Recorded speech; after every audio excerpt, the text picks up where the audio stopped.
জানবেন। আমাদের আমি প্রথম প্রশ্ন নিয়ে একটু রিপন ভাই আপনার কাছে আসতে চাই। রিপন ভাই, আপনি জানেন যে গতকাল মানে 26শে মার্চ বিএনপির নাম নিয়েও বিএনপিকে হুঁশিয়ারি দিয়ে জামাতের দ্বিতীয় প্রধান নেতা বলেছেন, বিএনপি যখন দেশ শাসন করেছেন 12 থেকে 13 জন স্বাধীনতা বিরোধীকে প্রেসিডেন্ট বানানো হয়েছে, মন্ত্রী এমপি বানানো হয়েছে। জামায়াতের কার্ড নিয়ে খেললে শেখ হাসিনার মতো নির্মমভাবে বিদায় নিতে হবে তিনি হুঁশিয়ার করে দিয়েছেন। আপনার কাছে একটু জানতে চাইব যে পাশে থাকলে সঙ্গী, না থাকলে জঙ্গি, আপনারা জামায়াতের প্রতি এই অবস্থানটা আপনাদের কাছে কি মনে হয়, আপনার কাছে কি মনে হয়? উনি যা বলেছেন ঠিকই তো বলেছেন, তাই না? থেকে বলেছেন এবং এটা ওনার পার্টির স্ট্যান্ড কিনা সেটা আমি নিশ্চিত নই, কারণ যখন জামাতের নেতারা অনেকেই যখন আমার সাথে টকশোতে অংশ নেন, তখন তাদের মধ্যে এই ধরনের স্পিরিট বা বক্তব্য আমি শুনি না সাধারণত। বরং সেখানে তারা অনেকবারই ঐক্যের কথা বলেন। মানে ঐক্যটা হচ্ছে যে আমরা তো একটা ফ্যাসিবাদ বিরোধী আন্দোলনে সবাই ছিলাম, তাই না? মানে আওয়ামী লীগ ব্যতীত আওয়ামী লীগের বিরুদ্ধে বাংলাদেশের সকল শ্রেণী পেশা রাজনৈতিক দলের মানুষ, ডান বলেন বাম বলেন, ধর্মীয় মানে ধর্মাবলম্বী রাজনৈতিক দলগুলো হোয়াটএভার, মানে অর্থাৎ আমি ইসলামিক ফোর্সেসদের কথা বলছি, তো সবাই তো অংশ নিয়েছেন, এতে তো কোনো সন্দেহ নেই। তো মানে যেটা মানে দলীয় ফোরামের বাইরে যে আলোচনাগুলো হয় সেখানে আমরা যেটা শুনি যে আমাদের চূড়ান্ত বিজয় অর্জন না হবে। চূড়ান্ত বিজয় বলতে আওয়ামী লীগের পতন করতে শেখ হাসিনা পালিয়ে গিয়েছেন, একটা অন্তর্বর্তীকালীন সরকার মানে এখন দায়িত্ব নিয়েছে, এটাই কিন্তু চূড়ান্ত বিজয় না। শেখ হাসিনার যে অপশাসনটা ছিল, গণতন্ত্রের বিরুদ্ধে তার যে কাজগুলো ছিল, নির্বাচন ব্যবস্থার বিরুদ্ধে তার যে কাজগুলো ছিল, অর্থাৎ একটা টোটাল একটা ফ্যাসিবাদী কাঠামো তিনি তৈরি করেছিলেন। সেই কাঠামোটাকে ভেঙে বাংলাদেশ রাষ্ট্রকে একটা গণতান্ত্রিক রূপান্তরের দিকে নিয়ে যাওয়াটাই হচ্ছে সবচেয়ে মানে বড় চ্যালেঞ্জ সকল রাজনৈতিক দল বা মানে আপনার 5ই আগস্টে বিপ্লবী বিজয়ী দলগুলোর এটি মানে আপনার লক্ষ্য থাকা উচিত। সুতরাং সেক্ষেত্রে যারা একত্রে আন্দোলন করেছি, পাশাপাশি থেকে আন্দোলন করেছি, তাদের মধ্য থেকে মানে আপনার কোনো কোনো দলকেই আপনার মানে ছোট করে অথবা আঘাত করে টিপ্পনী কেটে কথা বলাটা ঠিক না। এটা আমার দলের পক্ষ থেকেও ঠিক না, অন্য দলের কাছ থেকেও যদি আসে সেটা অপ্রত্যাশিত বলে আমি মনে করি। ডক্টর রিপন, আপনার কাছে কি মনে হয় না যে এই বিষয়টার আসলে একটা ফয়সালা করা প্রয়োজন? কারণ মানে আপনি যেটাকে টিপ্পনী কাটা বলছেন সেটা কিন্তু বাংলাদেশের রাজনৈতিক আদর্শের জায়গায় যে একটা বড় দুইটা প্রশ্ন, সেই প্রশ্নটাতে আপনারা বারবার মুখোমুখি হচ্ছেন বিএনপি এবং জামাতে ইসলামী। সেই জায়গাটা থেকে একটু আপনাদের একটু পরিষ্কার করার দরকার না একটা অবস্থান? আর আপনি বললেন যে শেখ হাসিনার ফেসিবাদী কাঠামোকে ভেঙে দেওয়ার জন্য বা আর যাতে এটা না হতে পারে সেই জন্যই হচ্ছে এই জুলাই অগাস্টের স্পিরিট, এই আন্দোলন, এই আত্মত্যাগ। কিন্তু আপনারা তো অ্যাবসলিউটলি শেখ হাসিনার স্পিরিটের মধ্যে আছেন বলে মনে হয় অনেক ক্ষেত্রে। আমি উদাহরণ দিতে পারি রিপোর্ট ভাই, আপনি যদি আমাকে ক্ষমা করেন, যে ধরেন চাঁদাবাজির দিক দিয়ে কে কোথায় থাকবে, কে কোথায় কি করবে, এটা দিক দিয়ে সংস্কারের প্রশ্ন, সংস্কারের কথা শুনলেই আপনাদের খারাপ লাগে। কিন্তু সংস্কার খারাপ কি? সংস্কার করলে আপনাদের কি অসুবিধা? আচ্ছা, ধন্যবাদ আপনাকে, আপনার চমৎকার কথা বলেছেন। আপনি যদি খেয়াল করে দেখবেন যে বাংলাদেশে যখন কোনো রাজনৈতিক দলই সংস্কারের কথা বলছিল না, তাই না? মানে বিএনপি ছাড়া অন্য কোনো রাজনৈতিক দলের কাছ থেকে কি আপনি গত 2, 3, 4 বছরে সংস্কার হওয়া উচিত, এই ক্ষেত্রে সংস্কার হওয়া উচিত, ও ক্ষেত্রে সংস্কার হওয়া উচিত, নিশ্চয়ই আপনি সেটা শোনেননি। এবং আপনি নিশ্চয়ই মানে খেয়াল করে থাকবেন আমার নেত্রী বেগম খালেদা জিয়া কারাগারে যাওয়ার আগের বছরে তিনি কিন্তু একটা মানে প্যাকেজ অফ রিফর্ম তিনি ঘোষণা করেছিলেন, তাই না? তাহলে এই যে মানে প্রধানমন্ত্রী, আমি যদি একটু উদাহরণ হিসেবে বলি, প্রধানমন্ত্রী তো বর্তমান ব্যবস্থায় মানে অর্থাৎ একেবারেই লাস্ট ইমিডিয়েট পাস্ট আপনার গভর্নমেন্ট পর্যন্ত প্রধানমন্ত্রীর হাতে তো অ্যাবসলিউট পাওয়ার ছিল, তাই না? শি এনজয়েড অ্যাবসলিউট অথরিটি, তাই না? তো এখন এই ধরনের অবস্থায় থেকে কোন প্রধানমন্ত্রী চাইবেন, কোন রাজনৈতিক নেতা চাবেন যে তার ক্ষমতা অন্য কেউ শেয়ার করুক অথবা তার ক্ষমতার আসুক, ভারসাম্য আসুক? একথা তো বেগম খালেদা জিয়া সেই 2016-17 সাল থেকে বলা, কারণ তিনি বিরোধী দলে ছিলেন তখন, সেজন্য না?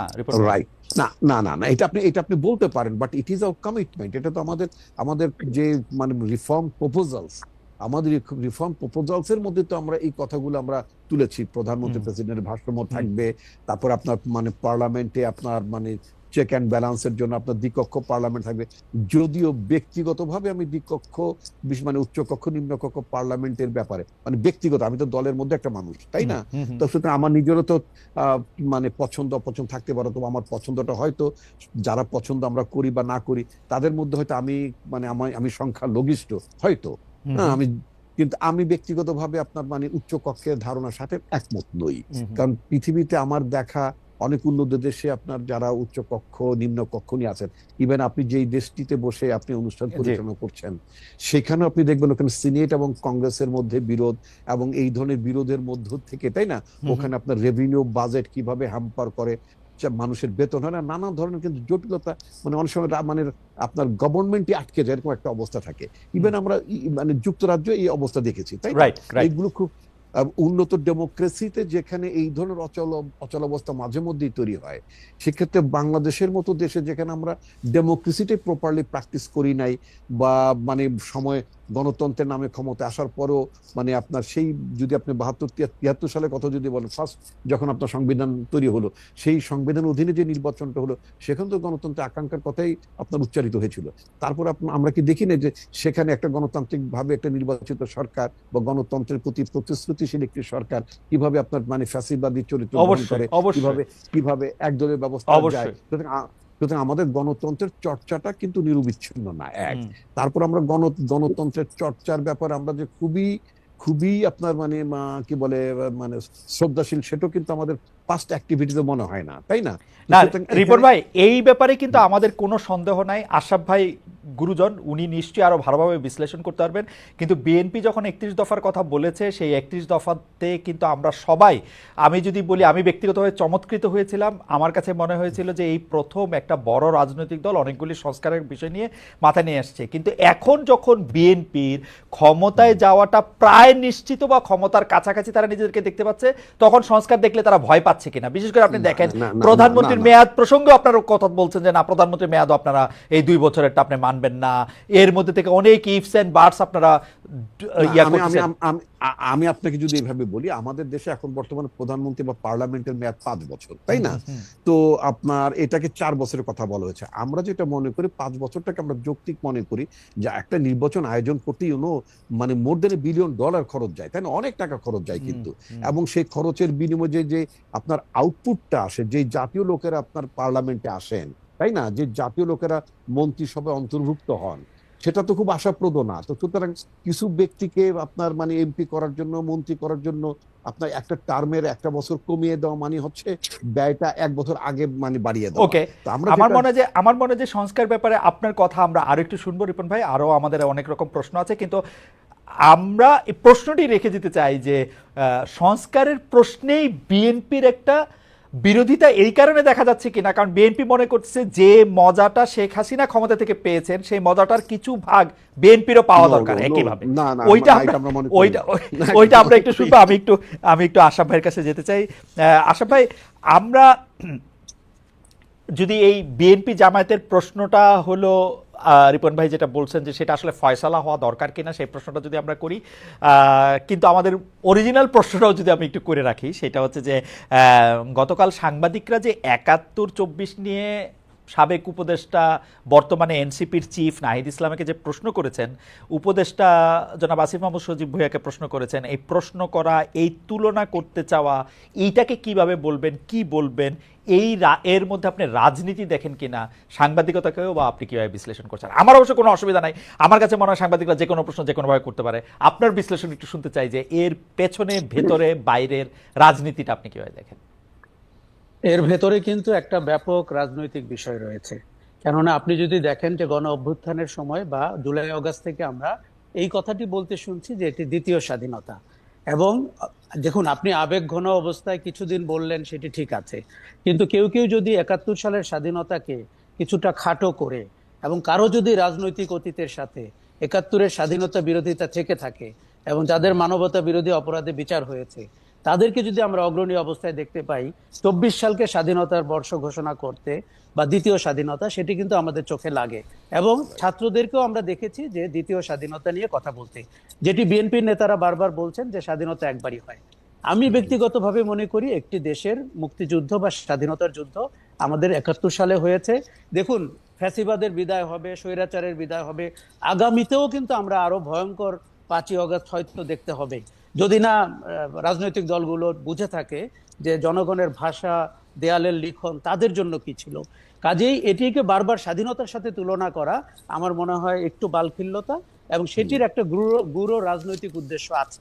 এখন আমি আপনাকে বলি যে ছাত্ররা বারবার মনে করছে, যেমন নাহিদ ইসলাম আজকেও বলেছেন যে 16 বছরের অত্যাচার নিপীড়নের ভেতর দিয়ে যারা গেছে তাদের কাছে এটি স্বাধীনতা।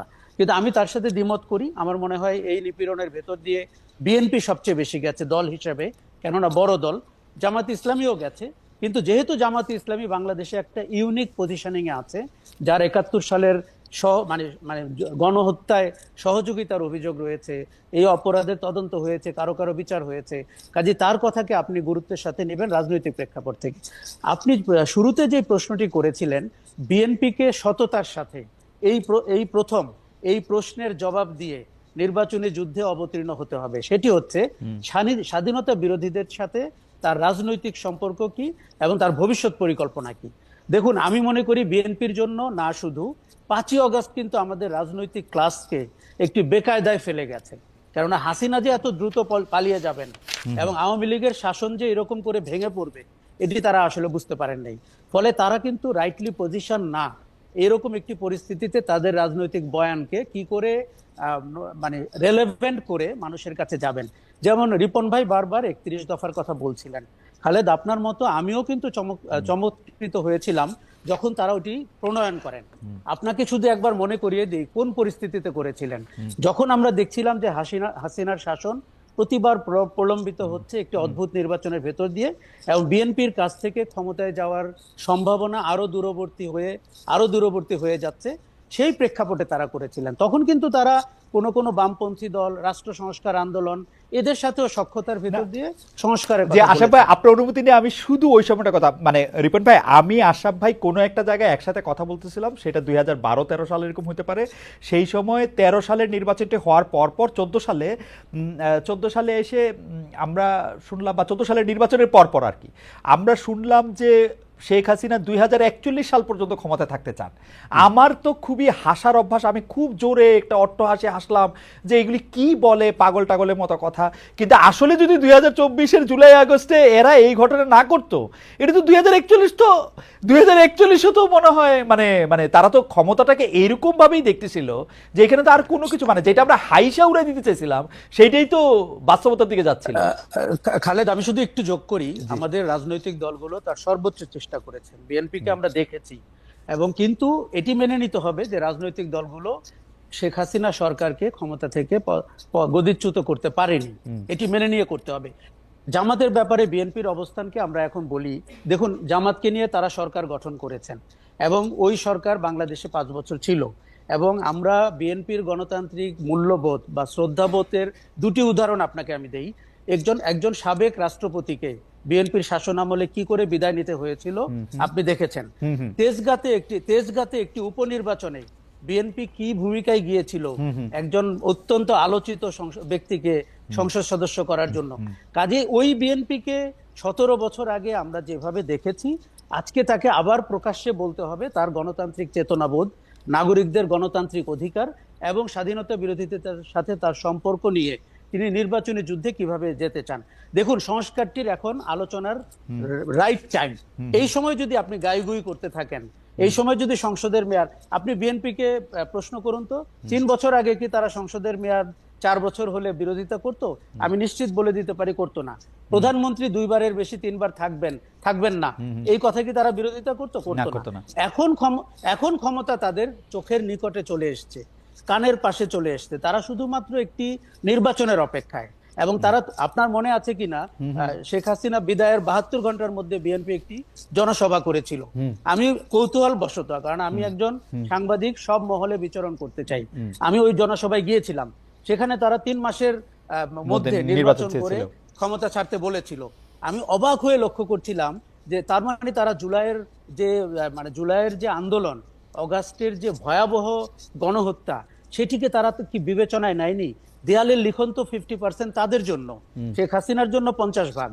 বিএনপি, জামাত এবং নাগরিক। আশরাফ ভাই এইটা একটু বোঝার জন্য, নির্বাচনটা এমন কি খারাপ জিনিস? শেখ হাসিনা আমলে তো আমাদের গলায় এই ফাঁস লাগছিল যে আমরা তো কোনো একটা নির্বাচনই পাইতেছিলাম না। তো এখন নির্বাচন হইয়া আসবে, এটা কি এমন মানে হ্যাঁ জুলাই আচ্ছা, আগস্টে আন্দোলন নির্বাচনের জন্য হয় নাই, আবার নির্বাচনের জন্য হইছেও তো। শেখ হাসিনা আমি এরকম নির্বাচনটা অটোক্রেট না হলে খারাপ বলছি না। জি। এবং আমি আপনাকে বলি, বাংলাদেশের লোক 17 বছর নির্বাচন ভোট দিতে পারেনি। একটি একটি রাজনীতি প্রিয় জাতি, যার ভোট প্রিয় জাতি, তাকে আপনি নির্বাচন থেকে বঞ্চিত করেছেন। এফডিসির নির্বাচন ছাড়া আর কোন নির্বাচন বাংলাদেশে 16 বছরে আলোচিত হয় নাই। কেননা এফবিসিসিআই নির্বাচন, ঢাকা চেম্বারের নির্বাচন, বিজিএম এর নির্বাচন, আর সব সর্বশেষ কিন্তু সর্বশেষ দলীয় হাইকোর্টের নিজেদের মধ্যে মারামারি, মানে পরশ ভাইয়ের আরে, বউ আমি- হবে আমি নাকি কি? নির্বাচনকে খারাপ বলছি না। যে- কিন্তু কিন্তু আপনি যদি কিছু মৌলিক সংস্কার না করে নির্বাচনটি করেন, তাতে যেই দলই আসুক সেই দলেরই কিন্তু সংস্কারের প্রতি আর ঝোঁক থাকবে না। দেখেন, আমি রাজনীতি খুব পছন্দ করি। রাজনীতিবিদরা দেশ চালাবেন, তাদের এর ব্যাপারে আমার 100% সম্মতি আছে, কিন্তু তাদেরকে বিশ্বাস করা কঠিন হচ্ছে। তাদের ক্রেডিবিলিটি আমি যদি ট্রাস্ট ব্যারোমিটারে দেখি, পেশাজীবী হিসাবে রাজনীতিবিদদের ক্রেডিবিলিটি সবচেয়ে নিচে। কেননা তারা, আপনি একটু আগে বলছিলেন ক্ষমতায় যাওয়ার আগে এক ধরনের কথা বলেন, ঠিক ক্ষমতায় চলে গেলে তাদেরকে আমরা আর চিনতে পারি না। কাজেই এই জায়গাটিতে বিএনপিকে বা অন্য দলকে তাদের রাজনৈতিক আদর্শ পরিষ্কার না, করতে কিন্তু হবে। কিন্তু কিন্তু কিন্তু কিন্তু আশরাফ ভাই, আপনি যদি আমাদেরকে এইটাও একটু বলেন, যারা রাজনীতি না করে এখন যারা ক্ষমতায় আসেন, তাদেরকে আপনি বিশ্বাসে কোন ব্যারোমিটারে কত নম্বর দিবেন? আমার কোনো আপত্তি নেই আশা ভাই, আপনারা আমি খালি দুইটা বড় কথা বলি। ডক্টর ইউনূস ক্ষমতায় বসার পরে তিনি তার সকল মামলা বাদ দিয়ে দিলেন। ডক্টর ইউনূস তার বিরুদ্ধে থাকা মামলাগুলি বাদ দেওয়ার ক্ষেত্রে কি একবারও, যেটাকে আমরা পলিটিক্যাল কারেক্টনেস বলি, সেইটা উনি অনুসরণ করছেন? আপনি উনাদের উপদেষ্টাদের কথা শোনেন ভাই, আপনি দেখেন উনাদের উপদেষ্টা বলে একটা সেনাপ্রধান নাকি উইথ এ হেভি হার্ট ইউনূসকে মেনে নিছেন। তাহলে তো একজনের হয় উপদেষ্টা যাবে, নাহলে ইউনূস সাহেব যাবে, নাহলে সেনাপ্রধান যাবে। এগুলি কি? এবং চাঁদাবাজি, অন্যায়, লুটতরাজ, আমারে মাফ করবেন, এর কোনোটা কম করতেছে কোনো জায়গায় দিয়া? আমি তো দেখতেছি না। খালেদ, গণতান্ত্রিক শাসন সমস্ত দোষ সত্ত্বেও সবচেয়ে ভালো শাসন। তারপরে সেনাবাহিনী বা সেনা শাসন আপনার অ্যাকসেপ্টেবল না। আর আপনি যদি অনির্বাচিত সরকার, সেটি তত্ত্বাবধায়ক হোক, অন্তর্বর্তী হোক, যেই নামেই ডাকেন, তারা আমার চোখে সবচেয়ে জবাবদিহিহীন শাসন ব্যবস্থা। আপনি যে 3-4টি উদাহরণ দিলেন, আমি আপনার সাথে সবগুলোতে একমত। এই যে উপদেষ্টা যখন সেনাবাহিনীর সম্পর্কে বা প্রধান সম্পর্কে কথা বলেন, তার ন্যূনতম ধারণা নাই। তিনি ওথ নিয়েছেন এবং তাদের দুজনের উচিত, মাহফুজ এবং আসিফের, এই ক্যাবিনেট থেকে বের হয়ে গিয়ে এই ধরনের কথাবার্তা বলার। আচ্ছা, অন্যান্য উপদেষ্টাদের সম্পর্কে আমি বলি, তাদের কারো জনগণের সাথে কোনো সম্পর্ক নাই। তারা এলিটিজমে বিলিভ করেন, তারা একটা বিচ্ছিন্ন জনগোষ্ঠী। তারা একে অন্যকে কোনো ক্লাসরুমে মিট করেছেন, তারা কেউ কেউ ক্লাসের ফার্স্ট বয়। অত্যন্ত রাজনীতি সচেতনতা বোধে বিন্দু মাত্র কোনো ধারণা তাদের নাই। এবং তারা, অবাক হয়ে লক্ষ্য করছি আমরা, তাদের স্বার্থ ঘনিষ্ঠ বিষয়গুলোকে তারা চক্ষু লজ্জা ভুলে সেগুলোকে প্রাধান্য দিচ্ছেন। আমরা তো পরিমিতি বোধ বলে একটা শব্দ শুনেছিলাম। আমরা শুনেছি তারা শিক্ষিত লোক, আমরা ভেবেছিলাম তারা পরিমিতি বোধ শো করবেন, যে এই আমলে অন্তত আমার নামে বিশ্ববিদ্যালয় হবে না, এই আমলে অন্তত আমি ওই মামলাগুলো তুলে নিব না। আমরা না শুনেছি তারা আইনের শাসনে বিশ্বাস করেন। কাজেই দেখুন, আমরা একটা অত্যন্ত ক্রাইসিসে আছি। সরকারটির নাজুক অবস্থা, সরকারটিকে আমরা দেখতে পাচ্ছি না আইনের শাসনের প্রতি যথেষ্ট শ্রদ্ধাশীল। কিন্তু রাজনৈতিক দলগুলোকেও যদি আমরা সংস্কারে আপনার কমিটেড না করতে পারি, বিশেষ করে বিএনপির মতো দলকে, তাহলে আমরা যাব কোথায়? কিন্তু আমরা তো একটি গণতান্ত্রিক কিন্তু শাসন আশরাফ চাই। ভাই, এই যে রিপন ভাই এখানে বসে রয়েছে, বিএনপির গুরুত্বপূর্ণ নেতা, কিন্তু তবুও আপনারা আমি এই প্রশ্ন করতে চাই, আমি রিপন ভাইকে আমরা বিএনপির কেমনে করব এটা? বিএনপি তো আমাদের কথা শুনবে না। কারণ বিএনপি যে এই 3 বারের প্রধানমন্ত্রী, 2 বারের প্রধানমন্ত্রী নিয়ে ক্ষমতায় যাওয়ার আগেই প্রশ্ন তুলতে পারে, এটা আমার ধারণারও বাইরে ছিল। আমার ধারণারও বাইরে ছিল 5 বছর 4 বছর নিয়ে এত বড় একটা ফাঁস করতে পারে, এটা আমার ধারণারও বাইরে ছিল আসলে।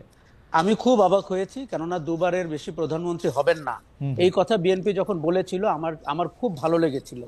এবং দেখুন, সংসদের মেয়াদ দেখেন, আমরা যখনই পাওয়ারে কেউ চলে যায়, সংসদ সদস্য হয়ে যায়, তার আচরণ যে আমরা অপছন্দ করি, কখনো কখনো যে ঘৃণা করি, এই কথাগুলো কি বিএনপির লোকরা জানেন না? বিএনপি 16 বছরে জানেন না তারা কোন প্রান্তে চলে গেছিলেন? বিএনপির উচিত হবে এখন সংস্কারের আলোচনায় বারবার 31 দফা না বলে এই মুহূর্তের আলোচনায় তারা প্রমাণ করতে হবে যে তারা ক্ষমতার দৃষ্টিসীমার মধ্যে দেখছেন না। তাদের মাথায় কেন 3 বারের ব্যাপারটা এসছে আমি ভালো, আপনিও জানেন, আমিও জানি। এবং কেন তারা সরকারের মেয়াদ 5 বছর চান? দেখুন, শেখ হাসিনা 41 পর্যন্ত ক্ষমতায় থাকতে চেয়েছিলেন। এখনো কেউ কেউ বাজারে হাসিনার ফেলে যাওয়া ভূমিতে তার দলের ভোট, তার যে আমি একদিন সেদিন বলেছি আমাদের কোনো কোনো রাজনৈতিক দল আওয়ামী লীগ হতে চাচ্ছে, কেননা আওয়ামী লীগের যত কুকর্ম সেগুলোকে তারা বরণ করে নিয়েছেন। তারা শুধু কলোনিয়াল শাসনের মতো ওই চ্যাটটিতে আওয়ামী লীগ নেতৃবর্গের জায়গায় নিজেদেরকে দেখতে চান, রিপন ভাই ওই আচরণই করতে চান। আশা ভাই আমরা একটু রিপন ভাইকে শুনি। রিপন ভাই, আমি আপনাকে প্রশ্ন আমি আগেই করে রেখেছিলাম, আপনি আশা ভাইয়ের মন্তব্য শুনেছেন বিএনপি ক্ষমতার কাছাকাছি যাওয়ার ক্ষেত্রে। আমার একজন বিএনপি আর রাজনীতি খুব কাছে থেকে দেখে এরকম একজন বন্ধু, উনি বলছেন বাংলাদেশে গণতন্ত্রের মানে বিএনপির কাছে হলো আগে আওয়ামী লীগ যে দুষ্টামিগুলি করতো সেই দুষ্টামিগুলি আওয়ামী লীগ করতে পারবে না, আমি করব। এটা হচ্ছে বিএনপির কাছে বা বাংলাদেশের মানুষের কাছে গণতন্ত্রের মানে। রিপন ভাই, আপনার কথা একটু শুনতে চাই। আশা ভাই আরো সুন্দর করে বলেছেন, অনেকগুলি প্রসঙ্গে এনেছেন।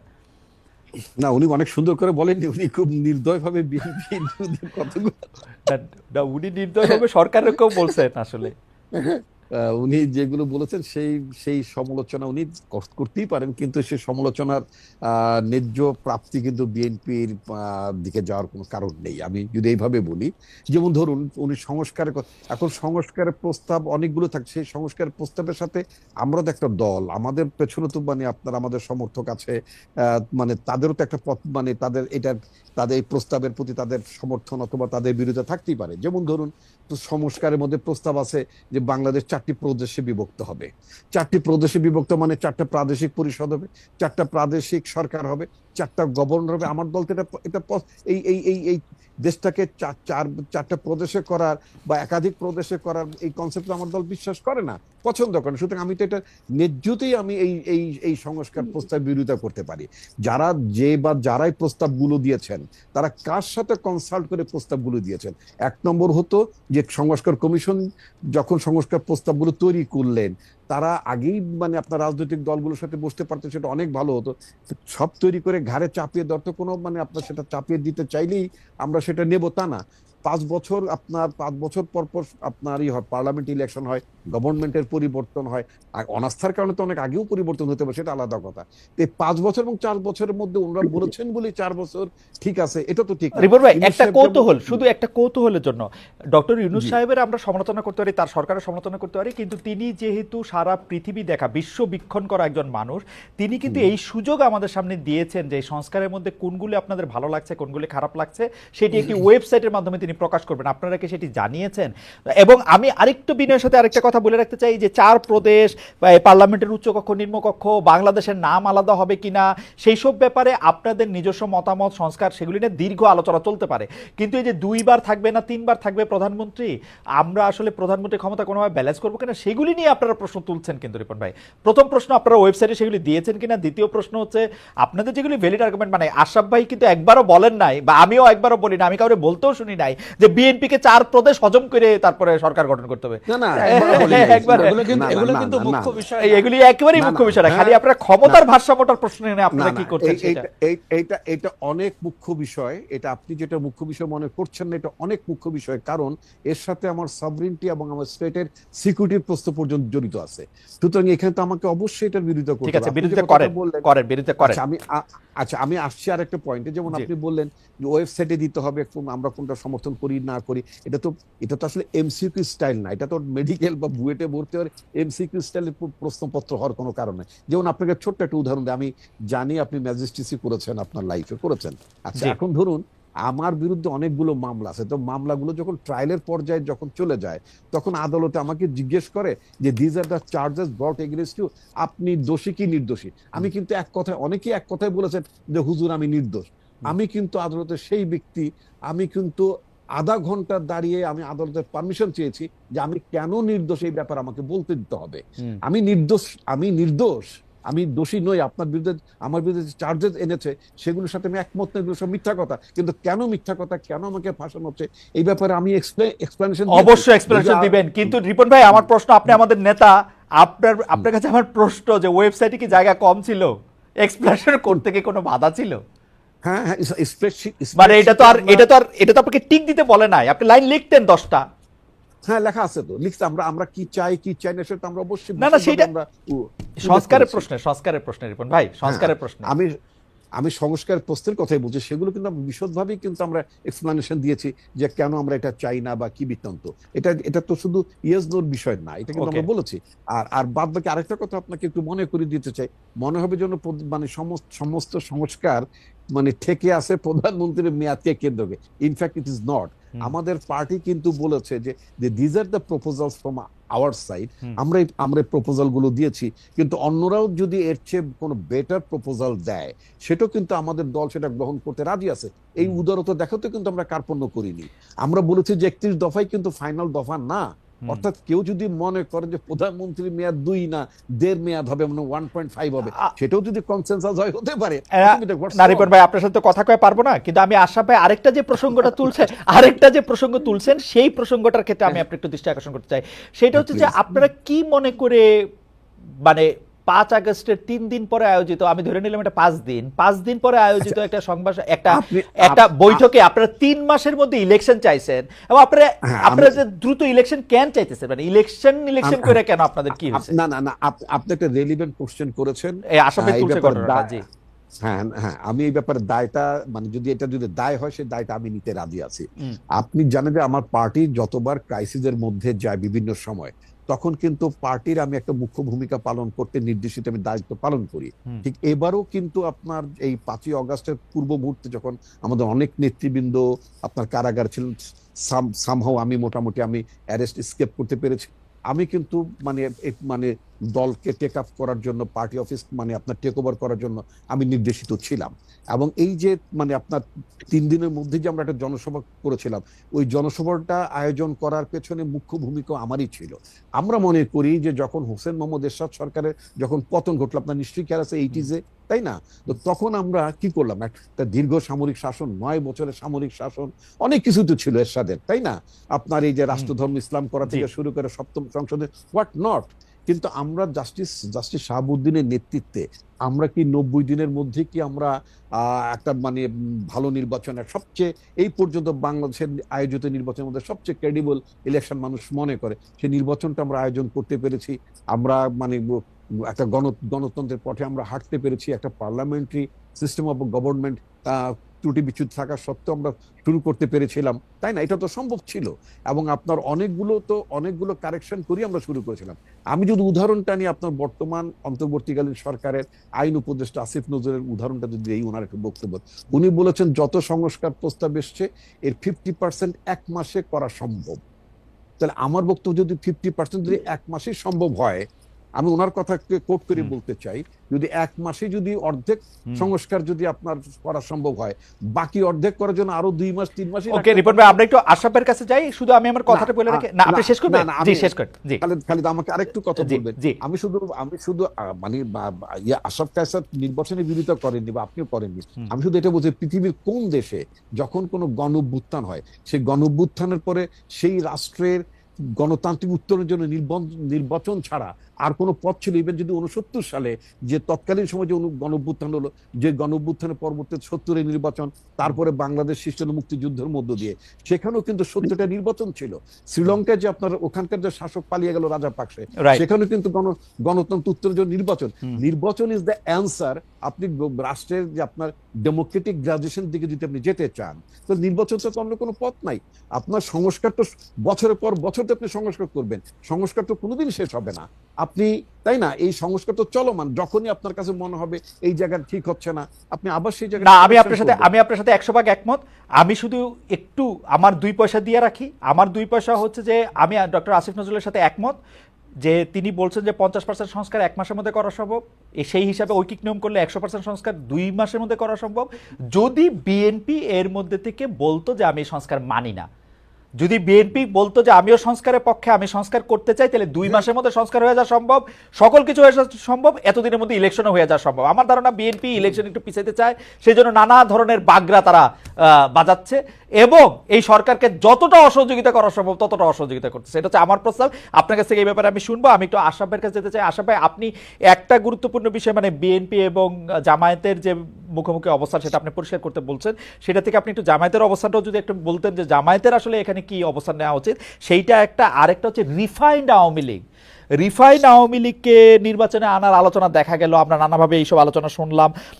সোশ্যাল মিডিয়ায় থাকা যারা আওয়ামী লীগ আমরা যাদেরকে দেখি তারা ফিরবে কি ফিরবে না সে ব্যাপারে তারা এখনো সিদ্ধান্ত নিতে পারে না। শেখ হাসিনা না থাকলে খুব বড় গলায় আমরা দেখতে পাচ্ছি সোশ্যাল মিডিয়া যে তারা এটাতে আসবেই না, এই নির্বাচন প্রত্যাখ্যান করবে। কিন্তু আওয়ামী লীগের রাজনীতি নিয়ে যে জুলাইয়ের মিত্ররা বিবাদে জড়ায় পড়ছে তাকে আপনি আসলে কিভাবে দেখতেছেন?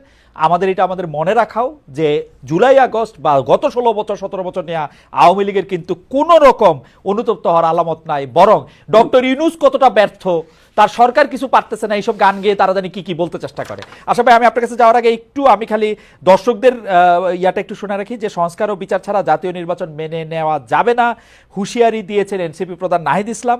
আমরা তার এই বক্তব্যের প্রেক্ষিতে দর্শকদের কাছে এই অবস্থার সঠিক কিনা জানতে চেয়েছিলাম।